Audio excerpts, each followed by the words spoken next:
तुम लोगों के हाथ में बुक्स है, चीटिंग करके भी तुम लोग 300 स्कोर नहीं कर पा रहे।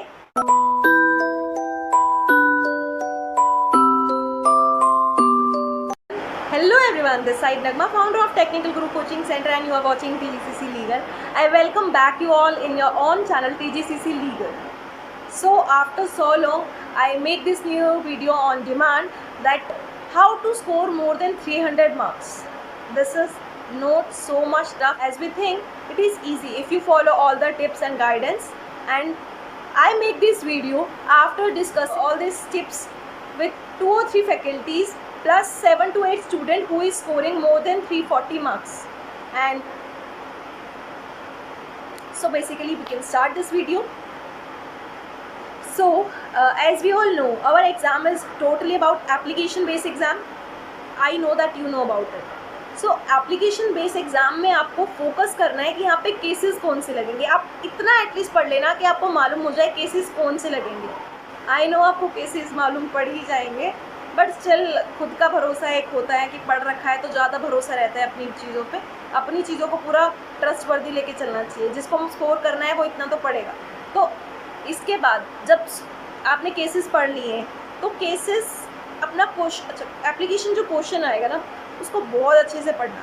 उसके अंदर एक केस कभी नहीं लगता। वहाँ आपने लास्ट टाइम अगर एग्ज़ाम दिए होंगे तो, और जो फर्स्ट टाइम के स्टूडेंट हैं उनको भी मैं इन्फॉर्म करूँ, कभी भी एक केस नहीं लगता। वहाँ एटलीस्ट 2 केसेस लगते हैं। तो 2 केसेस लगते हैं। लास्ट की 3-4 लाइनें अच्छे से पढ़ा करो जिससे आपको मालूम हो जाए कि दूसरा केस कौन सा है।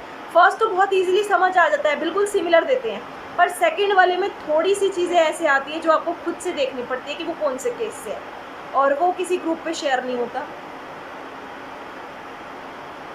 सो फर्स्ट ये चीज़ कि आपको केसेस मालूम हो जाना चाहिए कि कौन सा केस लगने वाला है। सेकंड, आपको शुरुआत कैसे करनी है आंसर शीट की। जब आपको ये मालूम हो गया केसेस वैसे, अब आप आंसर शीट लिखने आएंगे। आंसर शीट में फर्स्ट पेज आपको बनाना है अपना, एक मैं यहाँ बना के दे दूँगी आपका इंट्रो।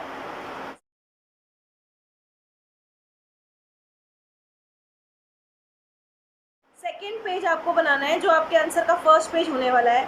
वो फर्स्ट पेज होना चाहिए उस टॉपिक का इंट्रो जो क्वेश्चन में पूछा है, मेन जो पूछा है। जैसे कि किसी फंडामेंटल राइट से रिलेटेड है तो फंडामेंटल राइट का ओरिजिन कहाँ से हुआ, उसका कुछ बैकग्राउंड होगा, उसमें कुछ अमेंडमेंट है, उसमें डॉक्ट्रिन है, है। तो ये सब चीज़ें फ्रंट पेज पे थोड़ा थोड़ा 2-4 लाइन में इलेबोरेट कर देना, उससे एक पेज आराम से भर जाता है। सेकंड चीज़, आपको क्या करना है, जब आपने इंट्रो रेडी कर लिया तो जो आपका प्रॉब्लम उस क्वेश्चन पेपर में आया है, आपको वो प्रॉब्लम नहीं लिखनी है वहाँ पे, क्योंकि वो उन्होंने लिख के दिया। उसमें इशू फाइंड करना है कि उस क्वेश्चन में इशू क्या है। इशू लिख के, इशू इन माई प्रॉब्लम लिख के पूरा मेंशन कर देना। 2-3 इशू जो भी होंगे मेंशन कर देना। उसके बाद केसेस शुरू करना, और केसेस शुरू करते वक्त आप ये लिखोगे this problem is similar to this, not same. Same लिखने की गलती मत करना, सिमिलर टू दिस। तो वहाँ जब सिमिलर मेंशन किया है और वो जो केस होगा वो पहले मेंशन करना, उसका फैक्ट ज़्यादा नहीं लिखना। फिर इशू मेंशन करना, उस केस का डिसीजन मेंशन करना, आर्ग्यूमेंट्स मेंशन करना, मेजर और माइनर डिसीजन है तो वो भी मेंशन करना।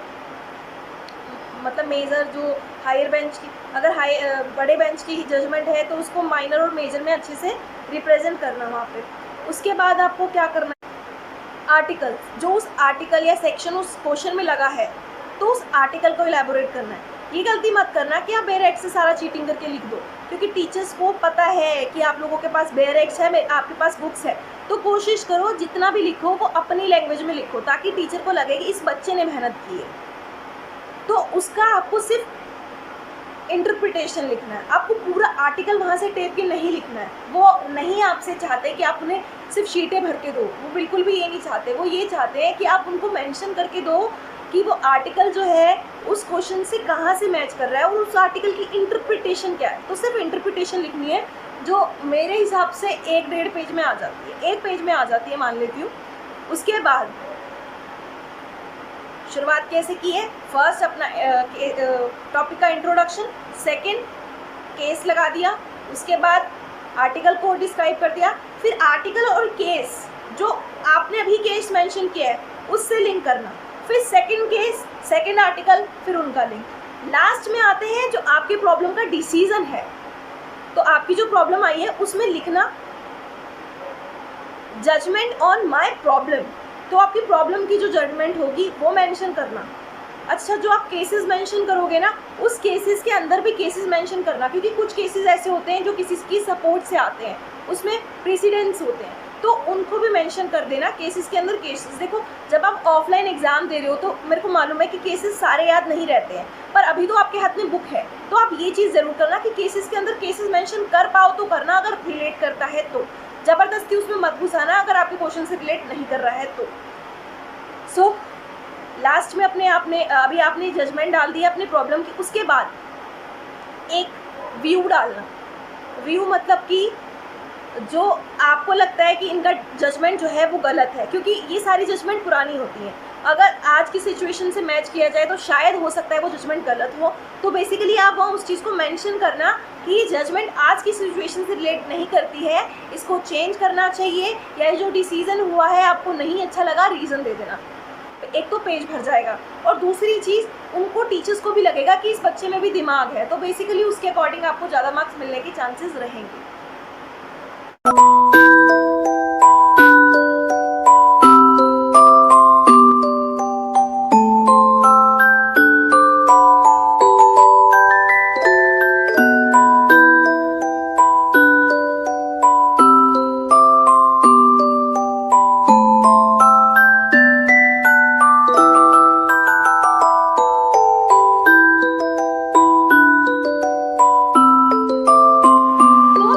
चीज़ों से आपको 6 से 7 पेजेस भरने हैं। जिन लोगों ने 10-10, 12-12 करने की गलतियां की है उसका कोई फ़ायदा नहीं है।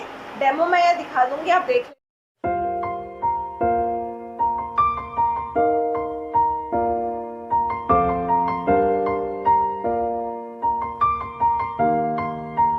लेना। उसके बाद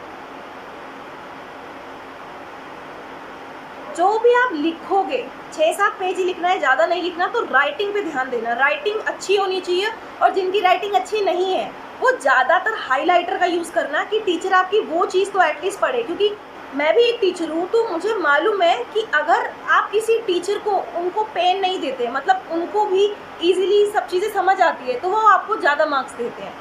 उनको ईजी लगेगा, आपके लिए ईजी रहेगा, उनको मुश्किल लगेगा, आपके लिए मुश्किल हो जाएगा। तो कोशिश करना कि राइटिंग साफ हो, और जो आप चाहते हो कि आपके टीचर्स पढ़ें उसको हाईलाइट करना। अगर आप कोई केस मेंशन कर रहे हो उसको हाईलाइट करोगे, कोई मैगजीन रेफर कर रहे हो तो उसको हाईलाइट करोगे, कोई डॉक्ट्राइन मेंशन कर रहे हो तो उसको भी हाईलाइट करोगे। तो इन चीज़ों को हाईलाइट जरूर करना।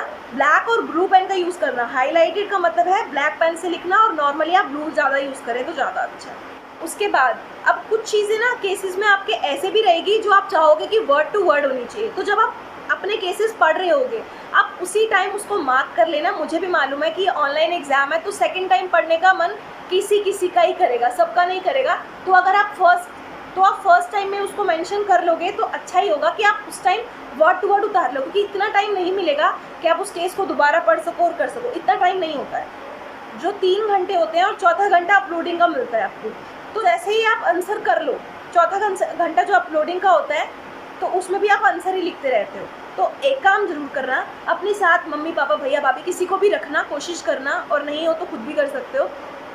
फ़ोटो जब खींचो बिल्कुल नीट एंड क्लियर होनी चाहिए, टीचर्स को समझ आनी चाहिए। आंखों में पेन तो आपको पेन, अगर टीचर को कोई पेन नहीं तो आपको कोई पेन नहीं, खुले मार्क्स मिलते हैं फिर। तो टीचर को कम से कम पेन देना। क्लिक अच्छे से होना चाहिए, PDF अच्छा सा बनना चाहिए, और अपलोड हो जाना चाहिए टाइम टू टाइम। जैसे फर्स्ट क्वेश्चन हो गया अपलोड कर दो, सेकंड हो गया अपलोड कर दो, क्योंकि उसका टाइमिंग आता है। अगर आप उस चीज़ को टाइमिंग पे अपलोड कर रहे हो तो ऑफकोर्स आपको उस चीज़ के ज़्यादा मार्क्स मिलते हैं। और कुछ मेरा एनालाइज ये भी रहा है कि जिन लोगों ने 4 घंटे के बाद सबमिट किया तो वो जितने मार्क्स डिज़र्व करते हैं उनको उतने ना मिलके वो मार्क्स इफेक्ट हो जाते हैं, तो वो कुछ डिडक्ट होते ही हैं। तो कोशिश करना उस 4 घंटे में आपका पेपर हो जाए।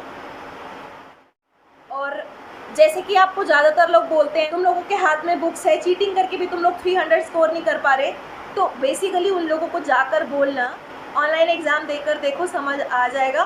क्योंकि लॉ फैकल्टी में 60% मार्क्स स्कोर करना it's not so easy for us, because in our faculty 3 to 5% student who is scoring more than 60% marks. But in online mode it increases, it's better. In online mode more than 10 to 15% students scoring 300 plus marks. So basically हमको focus करना होगा कि हमारे marks 300 plus ही जाए.